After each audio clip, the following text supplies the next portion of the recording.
집값의 고공행진이 계속되자 정부가 부동산 대국민 담화문을 내놨습니다. 주택 공급을 최우선에 놓는 정책 방향을 재강조했습니다. 서울의 오피스텔 경매 낙찰가율이 102.4%를 기록해 19년 만에 최대치를 나타냈습니다. 아파트 대체제로 통하는 오피스텔로 수요가 옮겨가는 모습입니다. 비트코인이 8% 이상 급등하며 4만 달러를 재돌파했습니다. 투자자들은 아마존이 비트코인 결제를 고려하고 있다는 사실에 주목하며 사들이고 있는 분위기입니다.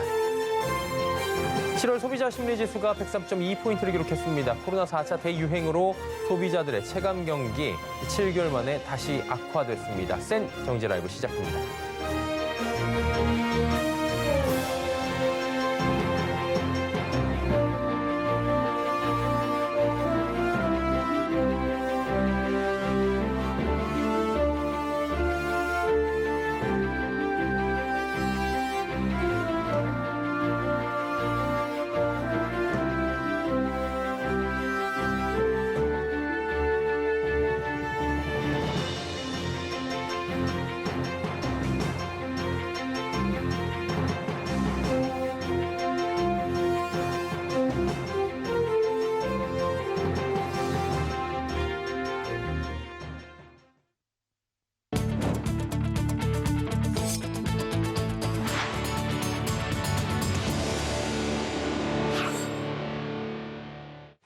시청자 여러분 안녕하십니까? 센 경제 라이브 서정덕입니다.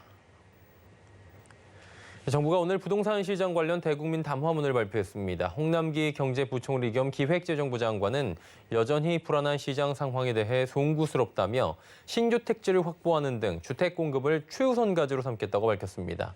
서일석용 기자입니다. 집값이 잡힐 기미가 보이지 않자 정부가 부동산 시장 안정 의지를 다시 한번 강조했습니다. 홍남기 경제부총리 겸 기획재정부 장관은 오늘 정부 서울청사에서 열린 부동산 시장 관련 대국민 담화에서 주택가격, 전세가격이 수도권을 중심으로 다시 불안한 모습을 보이는 데 대해 관계장관 모두 송구스럽게 생각한다며 이같이 말했습니다. 홍 부총리는 먼저 과도한 수익 기대 심리를 제어하는 게 중요하다고 진단했습니다. 또 공급 물량 부족 현상과 함께 불법 거래 등 시장 교란 행위가 부동산 시장 불안정 요소라고 분석했습니다. 불법, 편법 거래 및 시장 교란 행위가 우리의 부동산 시장을 왜곡하고 있기도 합니다. 기대 심리와 투기 수요, 불법 거래가 비중 있게 가격 상승을 견인하는 상황 하에서는 주택 가격이 지속적으로 오를 수는 없다 하겠습니다. 홍 부총리는 기존 공급 계획은 차질 없이 추진하겠다면서 추가 신규 택지를 통한 주택 공급 확대 방안을 검토하겠다고 밝혔습니다. 이어 노형욱 국토부 장관은 3기 신도시 등 공공택지 지구는 연말까지 24만 가구 지구 계획을 모두 확정하고 아직 발표하지 못한 13만 세대의 자녀 택지도 지자체 협의, 이상거래 조사 등 준비 작업을 순조롭게 진행해 8월 중 구체적인 입지와 물량을 공개하겠다고 말했습니다. 또 과천청사 대체지, 태릉CC 등은 8월까지 구체적인 계획을 확정해 발표하고 연내 지구 지정 등 인허가 절차에 신속히 착수하겠다고 말했습니다. 1, 2인 가구 수요가 많고 단기간에 건설 가능한 오피스텔, 도시형 생활주택 등의 공급도 지속 확대해 나간다는 방침입니다. 노 장관은 3기 신도시 사전청약 조기화와 범위 확대, 공공과 민간의 공동 공급 추진 방안 마련 등 주택 공급 확대에 모든 역량을 집중하겠다고 강조했습니다.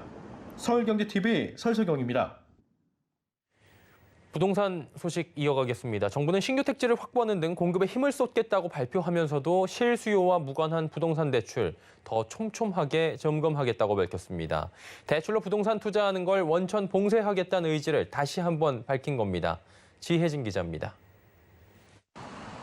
오늘 정부는 부동산 대국민 담화를 통해 가계대출을 점검하고 관리하겠다는 의지를 재차 강조했습니다. 은성수 금융위원장은 실수요자 이외의 부동산 대출을 최대한 억제하겠다는 방침을 밝혔습니다. 주택 투기와 관련 없는 무주택 서민 실수요자에 대한 자금 공급은 지속될 수 있도록 하되 실수요와 무관한 부동산 관련 대출은 더욱 촘촘하게 점검, 감독해 나가겠습니다.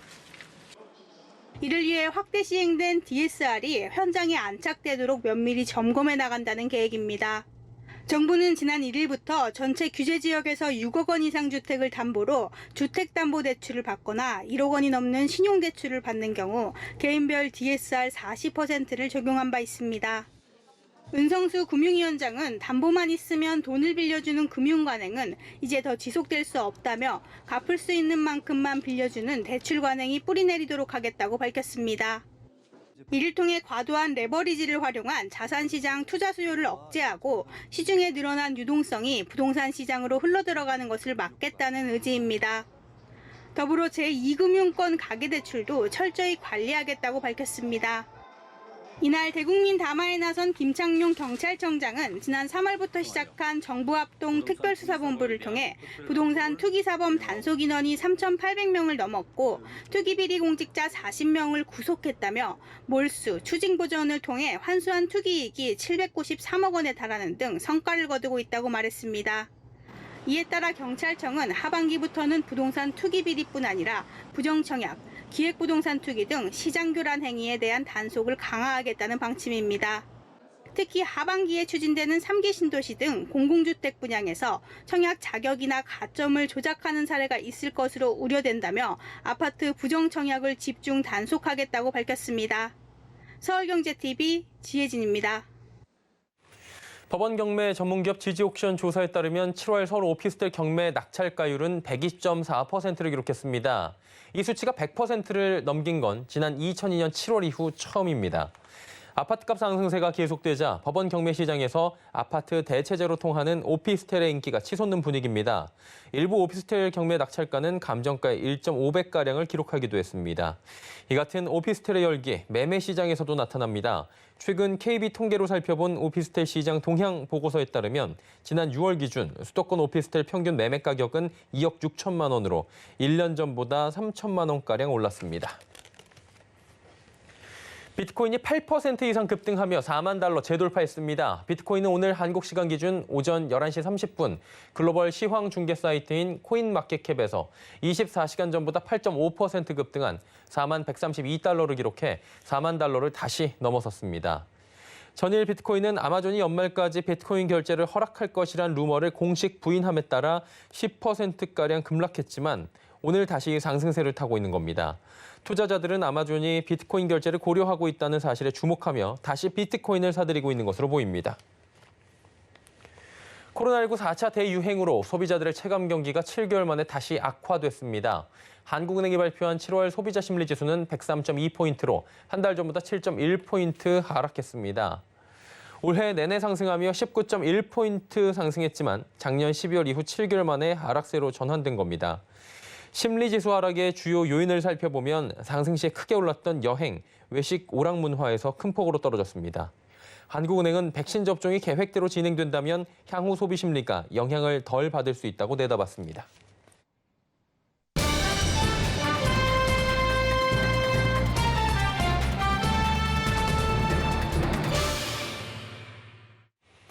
자, 오늘 코스피는 3,236.86포인트의 장을 마감하면서 지금 소폭 상승에 성공한 상황입니다. 그런데 코스피 살펴보면 3,200대 이 박스권에 갇혀서 지루한 횡보장을 이어가고 있는 건데요. 증권부 서청석 기자와 함께 국내 시장에 영향을 주고 있는 미국, 중국 이 G2를 확인하는 시간 가져보도록 하겠습니다. 나와 있습니까? 네, 안녕하세요. 예. 중국부터 여쭤볼게요. 상해 종합지수 또 뭐 홍콩 항생지수 전부 다 중국발 리스크로 지금 하락을 하고 있는 것 같은데 구체적으로 어떤 이유로 하락했고 증시에 어떤 영향을 주고 있는지 들어볼까요? 네, 상해 종합지수는 연일 큰 폭으로 하락하고 있습니다. 지난 26일과 27일 2%대 급락을 기록했고 오늘도 하락폭을 줄이긴 했지만 반등에는 성공하지 못했습니다. 중국 증시 하락의 가장 큰 원인은 중국 정부입니다. 중국 정부는 플랫폼과 빅테크 기업에 대한 강력한 규제 정책을 펼치면서 이에 대한 우려가 표출되고 있는 건데요. 중국 정부가 자국 내 1위 차량 공유업체인 디디 출싱의 과징금 부과와 함께 미국 내 상장 폐지 가능성까지 시사하면서 전 세계 주요 매니저들이 중국 시장에서 등을 돌리고 있는 것으로 해석됩니다. 특히 중국 정부는 빅테크 규제에 이어 사교육 시장에 대한 초강력 규제 조치를 예고한 바 있어 관련 상장 기업들의 리스크까지 커진 상황입니다. 박상현 하이투자증권연구원은 이 같은 조치는 서구 자본주의 체제 확산 방지와 저출산 문제를 해소하기 위한 중국 정부의 사전책으로 보인다며 중국 리스크는 하반기 국내 경기와 증시에 커다란 부담이 될 것이라고 전망했습니다. 미국 정부 당국 규제가 중국, 홍콩, 아시아권의 증시에 악영향을 주고 있고 미국 본토에 상장돼 있는 중국 기업들에 대해서도 지금 악영향을 주고 있다라고 정리하면 될 것 같고요. 자, 이번에 미국 여쭤보도록 하겠습니다. 7월 연방공개시장위원회 FOMC 이제 회의가 지금 결과가 나올 예정이에요. 우리 시간으로 이제 내일 아침에 확인을 할 수 있을 텐데 테이퍼링 시점에 대한 궁금증이 있는 것 같습니다. 전문가들 어떻게 보고 있습니까? 네, 현지 시간 28일 오후 2시 7월 FOMC 의사록이 공개됩니다. 이후 2시 30분 제롤 파월 의장이 언론을 대상으로 의사록에 대한 내용을 발표할 예정인데요. 다수의 전문가들은 미국이 델타 변이 바이러스 확산 우려로 테이퍼링 시기를 연기할 것으로 전망했습니다. 마크 카바나 뱅크 오브 아메리카 단기금리 전략 책임자는 이번 회의에서 연준은 테이퍼링 논의에 초점을 맞췄을 것이라면서 파월 의장이 금리 인상에 대한 입장을 기존 중립에서 비둘기적으로 변경하고 주로 코로나 바이러스로 인한 경제 하방 압력을 언급할 것이라고 내다봤습니다. 당연히 테이퍼링 관련 언급은 하겠지만 델타 변이 바이러스의 확산으로 테이퍼링 시기에 대해 좀 더 고민이 필요할 것이라는 건데요. 아무래도 앞서 말했듯 델타 변이 바이러스 확산 등 팬데믹이 끝나지 않은 시점에서 경기 둔화 압력을 고려하지 않을 수 없어 갑작스러운 테이퍼링은 힘들 것이라는 설명입니다. 또 다이앤스 원크 그랜트 손튼 수석 이코노미스트 역시 아직 델타 변이 우려가 경제 지표에 반영되지 않았다며 연준은 테이퍼링에 대한 기존 입장을 바꾸지는 않을 것이라고 예상했습니다. 예, 오늘 밤에 결과가 나오는데 어떻게 되는지 좀 지켜봐야 될 것 같습니다. 중국, 미국 시장 이야기 들어봤습니다. 서청석 기자였습니다. 고맙습니다. 네, 감사합니다. 자, 다음 소식도 이어가 보도록 하겠습니다. 식품업계의 얘기인데요. 미래 먹을거리로 대체육이 부상하고 있다는 소식은 들어보셨을 겁니다. 잔인한 동물 사육 환경과 육식이 유발하는 기후위기에 대한 가치 소비를 중시하는 MZ세대가 일으킨 새로운 바람이라고 합니다. 기업들은 대규모 투자에 나서거나 또 대체육 제품을 개발해서 선보이고 있다고 하죠. 경제산업부 문다혜 기자 연결해서 이 시장 좀 짚어보도록 하겠습니다. 나와 있습니까? 네, 안녕하세요. 예, 대체육 시장 좀 생소하신 분들도 계실 것 같아요. 정확히 어떤 내용인지, 무엇인지 짚어주시죠. 네, 대체육은 크게 보면 대체 단백질의 일종입니다. 대체 단백질 시장은 크게 식물성 대체육과 발효 단백질, 배양육 이 세 가지로 나뉘는데요. 식물성 대체육은 콩과 밀, 식물성 단백질을 원료로 해서 동물성 단백질과 유사한 맛과 식감을 구현한 겁니다. 지난 2016년 이후 유제품과 가공육, 계란을 중심으로 상업화됐습니다. 두 번째는 발효 단백질로 발효 기술을 통해서 미생물에서 식용으로 사용 가능한 단백질을 제조하는 기술인데요. 작년부터 상용화 단계에 있습니다. 마지막으로 배양육이 있는데요. 동물 세포를 추출하고 배양해 고기와 동일한 맛과 성상을 지닌 복제육을 생산하는 겁니다. 상업화까지는 3년에서 5년가량 소홀될 전망입니다. 이 대체 단백질이 대체 식품 시장의 전체 성장을 주도하고 있습니다. 최근 대체육 제품 개발이 식품업계에서 활발하게 이루어지고 있는 것으로 들었는데 대표적으로 어떤 것들이 있습니까?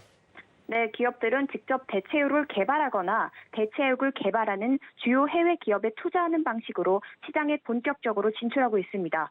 먼저 직접 개발하는 기업부터 살펴보면요. 오늘 신세계푸드는 독자 기술을 통해 만든 대체육 브랜드 베러비트를 론칭했습니다.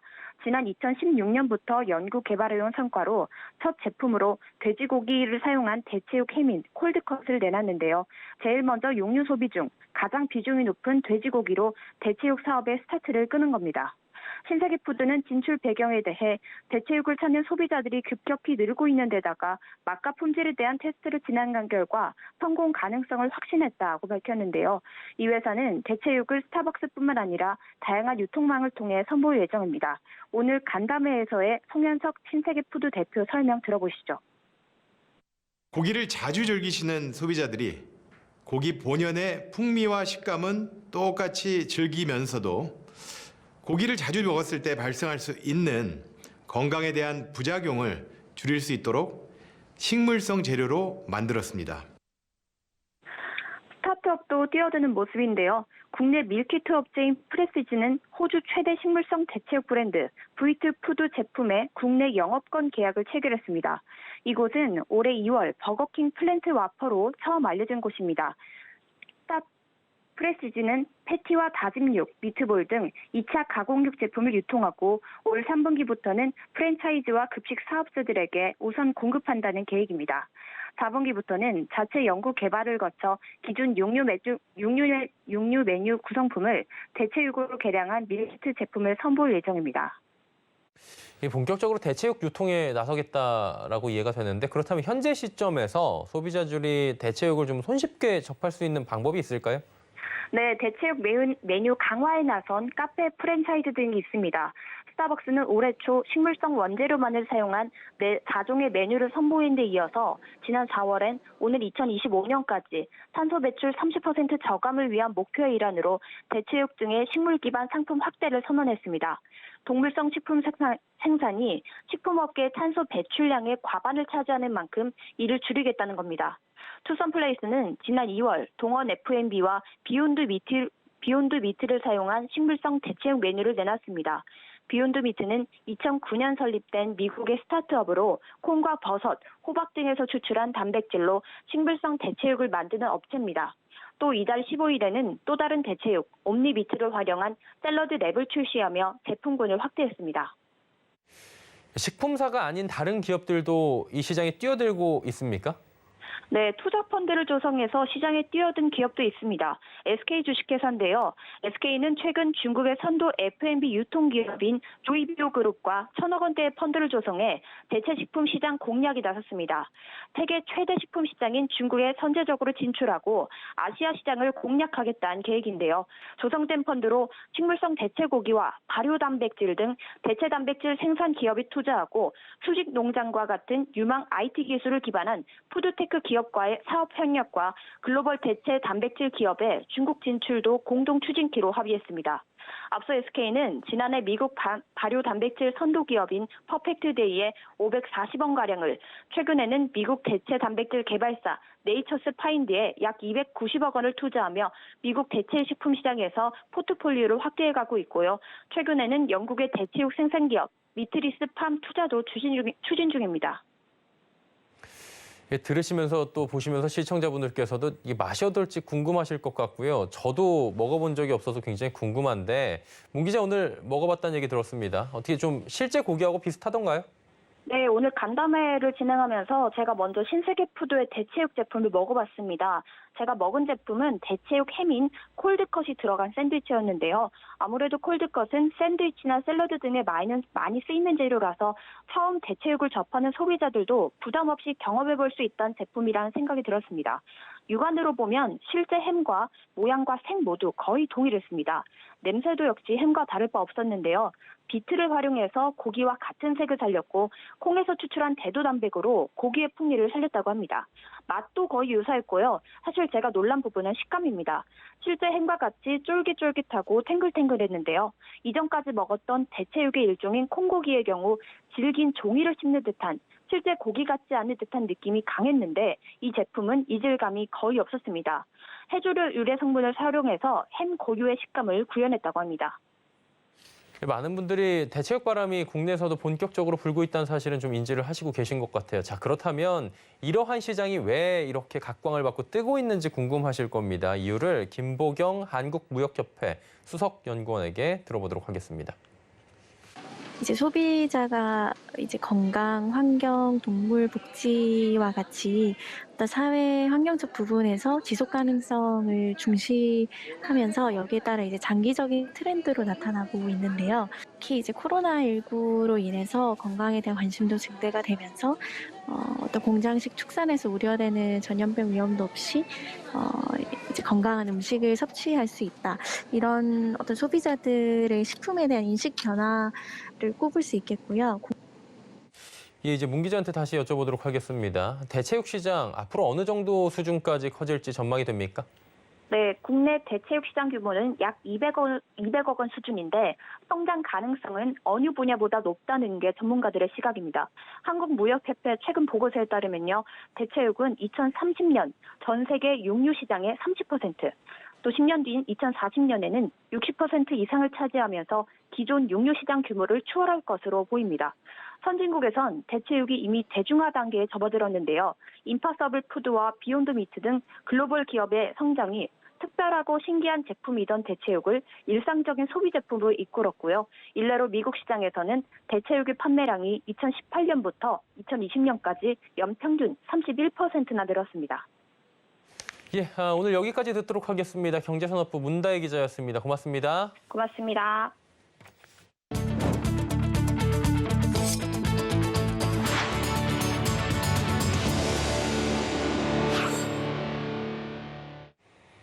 현대자동차 노사가 올해 임금 및 단체 협상 교섭을 분규 없이 마무리했습니다. 현대차 노조는 어제 실시한 잠정 합의안 찬반 투표에서 전체 조합원 중 42,745명이 투표에 참여한 가운데 56.36%의 찬성률로 가결됐다고 밝혔습니다. 이번에 가결된 잠정 합의안은 기본급 7만 5천 원 인상을 포함해 성과금 200% 플러스 350만 원, 품질 향상 및 재해 예방 경력금 230만 원 등이 담겼습니다. 기본급 인상액은 지난 2015년 이후 가장 많은 수준입니다. 3년 연속 무분규 타결을 이뤄낸 현대차 노사의 조인식은 울산 공장 본관에서 열릴 예정입니다. 대우건설 노조가 다음 달 18일 1차 총파업에 돌입한다고 밝혔습니다. 파업은 코로나19 상황을 고려해 재택파업 형태로 진행됩니다. 노조는 어제부터 서울 중구 대우건설 본사 앞에서 1인 천막 농성 등을 시작했습니다. 앞서 전국건설기업 노동조합 대우건설 지부는 2021년 임금 협상 쟁취 및 불공정 매각 반대를 목적으로 총파업 찬반 투표를 진행한 바 있습니다. 투표는 조합원 85.3%가 참여해 찬성률 95.9%로 가결됐습니다.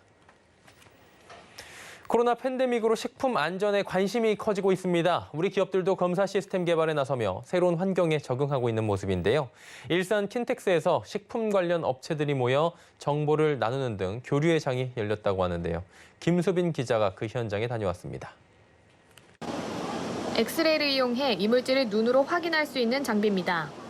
바로 옆에는 검출기로 식품에 들어있는 금속을 걸러낼 수도 있습니다. 서울국제식품산업대전 2021 현장. 아시아 4대 식품 전문 전시회 중 하나인 이 행사는 어제부터 4일간 일산 킨텍스에서 열리고 있습니다. 현장에 나온 우리 기업들은 식품의 안전을 확보하기 위해 관련 기술 개발에 속도를 내는 모습입니다. 식품 안전성은 생산업체, 공급업체, 벤더로부터 소비자에 이르기까지 전체 푸드체인에 있어 중요한 고려사항. 특히 코로나 팬데믹으로 인해 식품 오염에 대한 우려가 갈수록 커지고 있는 모습입니다. 업계에선 식품 안전에 대한 규제가 엄격해지면서 세계 식품 안전검사 시장 규모도 지속적으로 증가할 것으로 관측하고 있습니다. 이번 행사를 주최한 코트라는 국내외 식품 관련 기업들이 교류할 수 있는 장을 열어줄 뿐만 아니라 해외 시장 진출을 목표로 하는 업체들에게 마케팅 기회도 마련해준다는 계획입니다. 코로나 사태로 보다 안전한 식품에 대한 소비자들의 수요는 계속 늘고 있어 앞으로도 식품 안전검사 시장의 전망은 밝을 것으로 보입니다. 서울경제TV 김수빈입니다.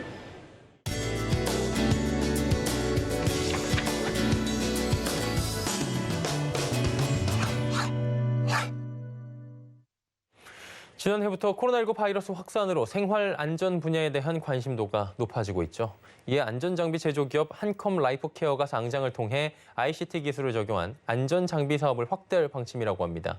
윤혜림 기자입니다. 오늘 안전장비 전문 기업 한컴 라이프케어가 다음 달 유가증권 시장 상장을 위한 기업 공개 온라인 기자간담회를 열었습니다. 상장을 통해 ICT 융복합 안전 플랫폼 기업으로 도약하겠다는 목표입니다. 1971년 설립된 한컴 라이프케어는 공기호흡기, 방독면, 보건 마스크 등 각종 안전장비와 용품을 제조해 다양한 공공 분야의 제품을 공급하고 있습니다. 한컴 라이프케어는 188건의 특허와 283건의 성능 인증을 획득해 기술력을 바탕으로 안전장비 시장을 선도하고 있으며 특히 공기호흡기의 경우 96%의 시장 점유율을 확보한 것이 강점입니다. 지난해 한컴 라이프케어의 매출액과 영업이익은 각각 1,518억 원, 387억 원으로 전년 대비 2배 이상의 매출액을 올리며 고성장을 이어왔습니다. 2017년 한글과 컴퓨터 그룹에 인수된 후 한컴 라이프케어는 그룹사의 ICT 기술을 접목해 소방 안전 플랫폼, 산업 안전 플랫폼 서비스를 개발 및 시범 운영 중이며 토탈 안전 플랫폼 기업으로의 도약을 준비하고 있습니다. 특히 올해부터 본격적으로 시작한 교전 훈련 체계 사업의 시장 규모가 연 최소 400억 원, 3년 후 2천억 원에 달할 예정으로 더욱 가파른 성장이 기대된다는 분석입니다. 국방 부문에서 신규로 저희가 진출한 교전 훈련 체계 사업이 올해에만 170억 원을 이미 수주를 했습니다. 그룹 자회사들과 시너지를 창출하면서 새로운 성과를 창출하여 기존 사업에 도움이 되면서도 새로운 성과를 창출할 예정입니다. 한컴 라이프 케어의 공모 주식 수는 약 830만 주로 희망 공모가는 1,700원에서 13,700원입니다. 이달 29일부터 30일 기관 투자자를 대상으로 수요 예측을 진행하고 다음 달 5일에서 6일 일반 투자자를 대상으로 청약에 나섭니다. 공모 예정 규모는 최대 1,137억 원에 달할 전망입니다.